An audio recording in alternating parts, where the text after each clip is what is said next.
Good morning, everyone, and welcome to the PivotBoss pre-market video for Wednesday, August 3rd, 2022. I am Frank Ochoa, aka PivotBoss. Before we get to the charts, I do want to invite you to join me later today for the August monthly market outlook. So we're going to be hosting another PivotBoss monthly outlook later on this afternoon at 4 p.m. Central.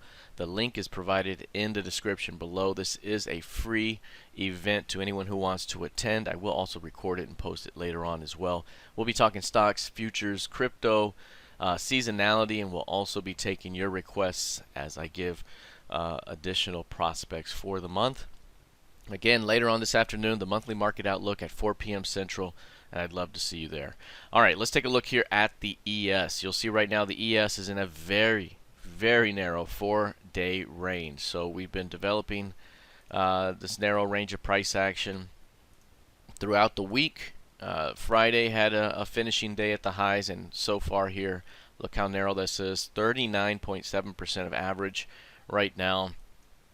And that's one thing that we talk about often, is that when you see a 1-day become a 2-day, become a 3-day narrow range, you can start to see a 4, 5, 6-day narrow range. We do have NFP report coming out on Friday, so we could be mostly range bound ahead of that.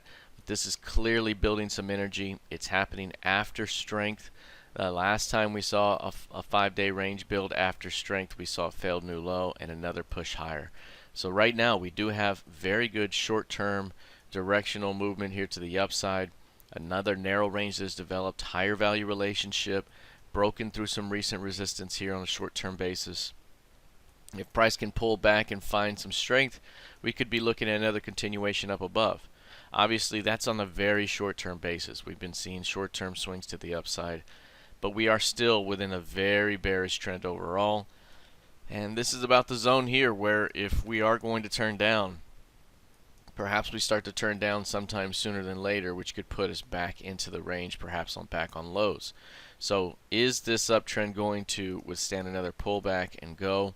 Again, any failed new low here could be a trigger that gets this thing going to the next upside target. 4261 would be the 100% target from this key range. That is still very doable. Again, we could be mostly range bound today, so fading the edges or looking to avoid the chop until proven otherwise. Taking a look at the NQ, similar price action here, very narrow range of price action over the last 4 days, 48% of average. Right now this range is super narrow, but whenever we do get expansion here, we could be looking at about 885 points of movement or something north of 700. So that's pretty solid. Again, we have NFP report coming up on Friday. We could be waiting ahead of that. This 4-day narrow range right now, eventually, whenever we do see some sort of expansion or expansion attempt, if it's down first and we start to fail, that pivot low could be used as a swing point back up. And so again, any failure here to get going to the downside could be an opportunity to buy it ahead of the next swing move up. So that's going to be something to keep an eye on as we head into the rest of the session. If we take a look at crude oil here is still sitting on significant support. We have lower highs coming into that support level. We have failed new highs. We continue to sit right on it though. No break at that significant level. It's been trading on that zone for a while. Any failure there though really opens up the next set of targets down below. 85s will be a big time target. 85 is the quarterly S25 and it's also the monthly S25. So that's a very nice tandem target level there. You also have the lower FOMC key level from January. That is the 87.22s. Right now we're trading 95s. So again, if there is some sort of break that happens sooner than later, we could be dropping another 10 handles to the downside. So keeping an eye on 95, 93, 92 half. If we start to break, we have some downside that could be ahead. Otherwise, we're still in this range and could still float around until proven otherwise. Taking a look at Bitcoin, right now this one's up about 1.5%. Again, a little bit of a rounded price action here. A little bit higher highs, higher lows that have been in play.